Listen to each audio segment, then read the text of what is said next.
ने बिल पेश किया है जिसे जेपीसी में भेजा जाएगा। लेकिन अब मैं आपको बताता हूं यह जेपीसी क्या है। जब भी कोई बिल आता है जेपीसी में भेजा जाता है।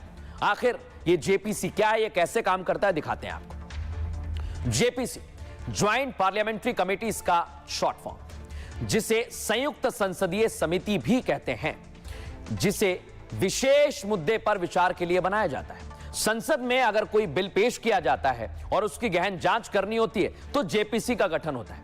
इसमें लोकसभा और राज्यसभा दोनों के सदस्य शामिल होते हैं। जेपीसी की रिपोर्ट के आधार पर सरकार आगे के फैसले लेती है और अगर जरूरी हुआ तो सरकार बिल में कुछ सुधार भी करती है और फिर इसे पेश किया जाता है।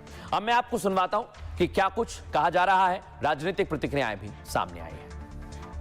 वरिष्ठ सांसद लोग इस तरह का व्यवहार करेंगे, फिजिकल अटैक की कोशिश करेंगे, कागज में लपेट कर ढेला फेंकेंगे, तो जो नैतिकता की दुहाई देकर के भी जेल जाकर भी शासन चलाते हैं, उससे भारत की राजनीतिक शुचिता कमजोर होती है, शर्मिंदा होती है। जिस तरह से न केवल कागज फाड़ा, गृह मंत्री के टेबल तक आ गए और जिस तरह से अगर लोग नहीं खड़े होते भाजपा सांसद तो शायद कोई अप्रिय घटना हो जाती।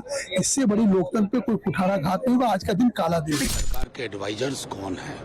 ये ड्रैकोनियन बिल है। ये तरीका होता है अचानक एक सुबह उठे हेडलाइन मैनेजमेंट करना उद्देश्य है या क्या है? आप ये कर बैठे। इस तरह से हमने आज जो दृश्य देखा पार्लियामेंट में, कोई भी सभ्य समाज जो है उसको देखकर मैं कहूंगी कि शर्मसार हो जाएगा। अगर आप पर कोई इल्जाम है, आपको जेल में जाना पड़ रहा है, तो आप जेल से बैठकर सत्ता नहीं चला सकते हैं। तो ये कानून जहां तक मैं समझता हूं ठीक। मोदी जी ने एक नया तरीका निकाला है कि सबूत की आवश्यकता ही खत्म कर दो।